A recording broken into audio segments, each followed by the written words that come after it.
Sir ఇప్పుడు ఇండస్ట్రీలో ఒక సెంటిమెంట్ అనాలో లేకపోతే కాలం అలా కక్ష కట్టి అలా చేస్తుంది అనుకున్నారు. దాన్ని ఎలా అనాలో తెలియదు కానీ కొంతమంది ఎంతో మందికి పరిచయం చేసి ఎంతో మంది హిట్స్ ఇచ్చిన కొంతమంది దర్శకులు ఉంటారు.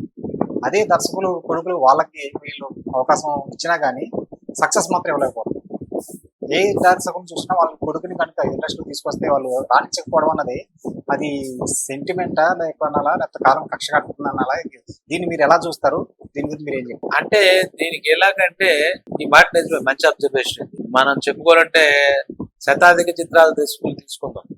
రాఘవేంద్ర గారు కమర్షియల్ డైరెక్టర్, సినిమాకి మంచి కమర్షియలిజం తీసుకొచ్చి దానికి ఒక స్పీడ్ పెంచిన డైరెక్టర్ అని చెప్పాలి. తర్వాత ఆయన పాటలో చూస్తే మొదలైన రెడ్డి గారు కూడా చిరంజీవి గారు, బాలకృష్ణ లాంటి వాళ్ళతో ఫుల్లీ కమర్షియల్ చిత్రాలు. తర్వాత దాసనారాయణ గారు ఇండస్ట్రీగా గురుగా, ఇండస్ట్రీగా పెద్దగా ఆయన కమర్షియల్ శ్వాసలు గిన్నిస్ రికార్డు ఇది చెప్పుకోవాలి. అయితే అదే దురదృష్టం అనాలేమో, మరి ఇందాక చెప్పినట్టుగా అది సెంటిమెంటల్ అవుతుంది, అందరినీ మన ఆ గాట కట్టలేం. కానీ వాళ్ళని హీరోగా తీర్చిదిద్దాలని మీరు ట్రై చేసిన దాంట్లో రాఘవేంద్ర గారి అబ్బాయి ఆ మార్నింగ్ రాగానే ఒక సినిమాతో ఆయన సర్దుకున్నాడు. పోనీ వీళ్ళు ఏదైనా తీర్చిదిద్దగలరా అంటే వీళ్ళ కీర్తే వాళ్ళకి అడ్డొచ్చిందేమో అనిపిస్తుంది. వీళ్ళ కీర్తి ఉంది కదా, వీళ్ళు లేదంటే వాళ్ళు దర్శకత్వ శాఖ తీసుకున్నా పోయేదేమో. ఈ తండ్రుల యొక్క సాధించిన ఘనత వాళ్ళ మీద పడే వాళ్ళు వెనకబడ్డారా, ఒకటి అలా సినిమాలు చేసి ముందుకు వెళ్ళిపోయారా అనిపిస్తుంది. దాసనారాయణరావు గారి అబ్బాయిలు అరుణ్ కుమార్ పెళ్లి వారమండి అలాంటి చేసే ఏదో అంటే వాళ్ళ కొడుకుల్ని పైకి తీసుకురావాలి ఉన్నదంటే ఉంటుంది. ఎలాంటి వాళ్ళని పెట్టినా వాళ్ళు సాధారణమైనటువంటి అప్పుడు కొత్త హీరోలతో కూడా సూపర్ డూపర్ హిట్స్ ఇచ్చినటువంటి దర్శకులు, ఇప్పుడు మనం మాట్లాడుకున్న దర్శకులు ఏ కథకైనా ఒక రూపం ఇచ్చి ఒక్కొక్క హీరోకి బంచ్ ఆఫ్ హిట్స్ ఇచ్చేసినటువంటి స్టార్స్. అటు సీనియర్ ఎన్టీఆర్ నుంచి మాట్లాడుకున్న నాగేశ్వరరావు గారి దగ్గర నుంచి దాసరి గారు చేయలేదా, రాఘవేంద్ర గారు చేయలేదా, కోదండరామిరెడ్డి గారు అయితే అందరితో ఆయన చేయలేదా, పెద్ద పెద్ద కమర్షియల్స్. కానీ అదే దురదృష్టం అనుకోవాలి చెప్తే, కోదండరామిరెడ్డి గారు ఆయన 100 సినిమాలో దగ్గర వచ్చాయి కదా. వాళ్ళ అబ్బాయి కూడా పాపం ఆయన నిజంగా ఏమనుకోవాలో అది దురదృష్టమేమో అనిపిస్తుంది. ఆ వారసులు మరి వీళ్ళు సినిమా హీరోలుగా చెయ్యాలి అనుకోవడం తప్ప, దర్శకుడు అవ్వాలి రూల్ ఉందా అంటే మన జనాల మధ్యలో ఏది ఉంటే అదే రూల్. ఎందుకంటే రాఘవేంద్ర గారి గురించి మాట్లాడుకుంటే అంటే అప్పుడే వచ్చిన వాడు కొంతమంది దాసనారాయణ గారు ఇలా ఉన్నా, కే రాఘవేంద్ర గారు వచ్చి కేఎస్ ప్రకాశరావు గారి అబ్బాయి ప్రేమ్ నగర్ కేఎస్ ప్రకాశ్ అంటే ఒక దర్శక దిగ్గజం. ఆయన దాంట్లోకి వచ్చి హీరో అయ్యాడా, కొన్ని ఉదాహరణలు తీసుకుంటా అలా అనిపిస్తూ ఉంటుంది. కొన్ని సి పుల్లయ్య గారి అబ్బాయి సిఎస్ రావు, ఆయన ఒక మంచి డైరెక్టర్ ఆ రోజుల్లో మనం పోల్చుకుంటే. కాబట్టి దర్శకులు అయి ఉంటే బాగుండేదా, వీళ్ళకి ఆ టింజ్ ఉంటుంది. ఎందుకంటే మనం చూస్తే కనుక ఆ ఇటీవల కాలంలో పూరి జగన్నాథ్ గారి అబ్బాయి ఆకాష్ పూరి, అతని సినిమాలు కూడా ఆశించిన విజయాలు, అతను కూడా స్టార్డమ్ పాపం ఇంకా రాలే. 4-5 సినిమాలు చేసిన పూరి గారు అబ్బాయిని. మరి పూరి గారు చాలా మంది కొత్త హీరోలతో వాళ్ళతో చేశారు, తీర్చిదిద్దారు, అంతా బాగుంది. మరి ఈయన కెరీర్ చేయలేకపోయారా? ఎందుకంటే మన దాంట్లో గమనిస్తే కనుక నెపోటిజం ఉన్నా ఏ ఉన్నా ఇప్పుడు హీరోల పిల్లలు హీరోలు అయ్యారు మనం చూస్తే కనుక. కృష్ణ గారు, సూపర్ స్టార్ కృష్ణ గారి అబ్బాయి మహేష్ బాబు ఈ రోజు స్టార్. సరే రమేష్ బాబు గారు ఆయన వెళ్ళిపోయాడు పక్కన పెడితే, అలాగే చూస్తే కనుక వారసత్వంగా చూస్తే హీరోలు అయిపోయారు. హీరోల కొడుకులు హీరోలే. నాగేశ్వర గారి అబ్బాయి నాగార్జున అబ్బాయి నాగ చైతన్య, చిరంజీవి గారి రామ్ చరణ్. అలాగే మనం చూస్తే హీరోల కొడుకులు హీరోలు. అది ఎందుకు కూడా మంచిదైందేమో. కొంచెం ఆ డీవియేషన్ అవ్వడం వల్ల ఈ డైరెక్టర్స్ కొడుకులు డైరెక్టర్ అవ్వాలని జనాలు ఏదో అనుకున్నారేమో నా అభిప్రాయం. అంతకనే అలా ఉండాలి. ఎందుకంటే మ్యూజిక్ డైరెక్టర్ కూడా చూస్తే సాలూరు రాజేశ్వరరావు గారి అబ్బాయి కోటి, సాలూరు వాసులు వాళ్ళు మ్యూజిక్ డైరెక్టర్స్ అయ్యారు. మణిశర్మ గారి ఇప్పటి కాలం అబ్బాయి కూడా అతను మణిశర్మ గారి అబ్బాయి మహతీయ సాగర్ అతను కూడా మ్యూజిక్ డైరెక్టర్ అయ్యాడు. ఎంత రాణించాడో అది పక్కన పెడితే.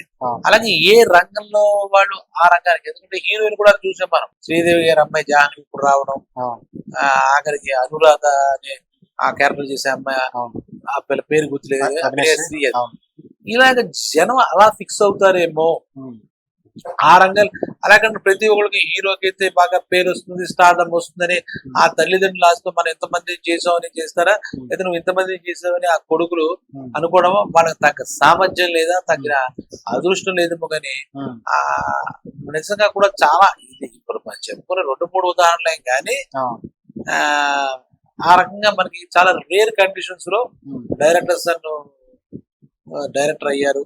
ఎందుకంటే మళ్ళీ నిర్మాతలు మళ్ళీ ఇది విచిత్రంగా ఉంటుంది. మన సినిమా ఇండస్ట్రీలో పరిశీలిస్తే ఆయన డైరెక్టర్ ఆయన హీరో అవ్వాలని వచ్చారట, చాలా కోరిక ఉండేదట. మన దసరా బుల్లోడు బీబీ రాజప్రసాద్ గారు, అది నిజంగా కూడా మంచి ఆ వయసులో జగన్ బాబులో కూడా ఉంటాడు, ఇంకా అంతకన్నా బాగానే ఉంటాడు. అలాగే మన రామారాయుడు గారు, ఆ రెండు దిగ్గజారు వాళ్ళు చూస్తే ఆయనకి మామూలుగా వెంకటేష్ బాబు అయ్యేటంటే వాళ్ళకు ఉన్న బాధ్యతల ప్రొడక్షన్ లో బిజీయా, వాళ్ళని నిలదొక్కుని మంచి సినిమాలు ఇవ్వాలన్న ఇదా అలా మనం చూసాం. చాలా గొప్ప విషయం ప్రొడ్యూసర్స్ అని చూసి. ఎందుకంటే ఆ తర్వాత కూడా సురేష్ బాబు కొడుకు రాణా కూడా మంచిగా రాణించాడు మనం చూస్తే కనుక. అలాగే అంతకన్నా మించి అరవింద్ బాబు గారి కొడుకు అల్లు అర్జున్ నిర్మాతల కొడుకులు హీరోలుగా రాణిస్తున్నారు. మరి దర్శకులు కూడా రాణించుకోవడానికి వాళ్ళు తీర్చిదిద్దకపోవడం ఏం ఉండదు, వీళ్ళ పొటెన్షియల్ లేదనుకోవాలా. జనం దర్శకుల కొడుకుల్ని దర్శకులుగా చూద్దాం అనుకున్నారా, ఇది మనకి ఆలోచించదగ్గ విషయమే. ఇక్కడే కాదు ఎక్కడ చూసినా కూడా దర్శకుల కొడుకులు మనకి పెద్దగా రాణించిన సందర్భాలు లేవు. వాళ్ళు కూడా మన పిల్లల్ని చేసుకుంటే బాగుండదని వాళ్ళు కూడా దృష్టి పెట్టలేదా, లేదా 1-2 అవకాశాలతో వాళ్ళ చాప్టర్ క్లోజ్ అయిపోయిందా, మన అనవసరంగా వీళ్ళ మీద రుద్దడం ఎందుకు, వీళ్ళు ఇంకొక వ్యాపారాల్లో వ్యవహారంలో చూసుకుంటూ వీళ్ళని ముందు తీసుకెళ్దాం అనే ఉద్దేశం. కానీ దర్శకులు అంటే ఇండస్ట్రీ సెంటిమెంట్ అంటే ఏమి కాదు. దర్శకులు వాళ్ళ అబ్బాయిని హీరోగా రాణించడం సెంటిమెంట్ ఏముంది, ప్రొడ్యూసర్ వచ్చేది ఆయనే ప్రొడ్యూస్ చేయగల స్థాయిగా ఉన్నారు ఇప్పుడు మనం చెప్పుకున్న వాళ్ళంతా. కానీ అలపాదడపై ఎందుకు చేశారు వెళ్ళారు, ఇంకా వాళ్ళకు కూడా మనం రాణించట్లేదు అనే ఒక చిన్నపాటి ఏదైనా నిరుత్సాహంతో మరి పోరాటం ఇండస్ట్రీలో అది ఇది ఒక యుద్ధం.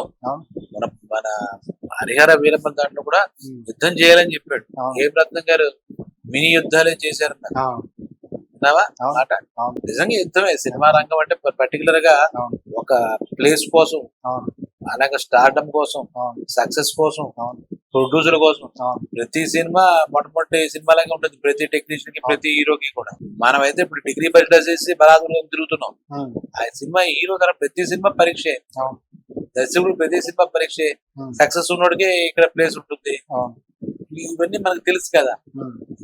రావడమే ఒక ఎత్తు అయితే స్టార్డమ్, అది నిలబెట్టుకోవడం ఇంకా పెద్ద ఎత్తు. కాబట్టి మనకి ఇదే విధంగా ఇది కావాలని చెప్పలేం. కానీ నీ అబ్జర్వేషన్ ప్రకారం అయితే ఇంకా చాలా మంది ఉండొచ్చు దర్శకుల పిల్లలు హీరోగా చేద్దామని వాళ్ళు తప్పించినా కూడా వాళ్ళు అవ్వకపోవడం అనేది ఒక రకంగా మరి బ్యాడ్ లక్. అంతే, ఎవరికి ఏది రాసి పెడితే అదే అన్నట్టుగా అలాంటిది ఏదో కర్మ సిద్ధాంతం తీసుకోవడమే మనం.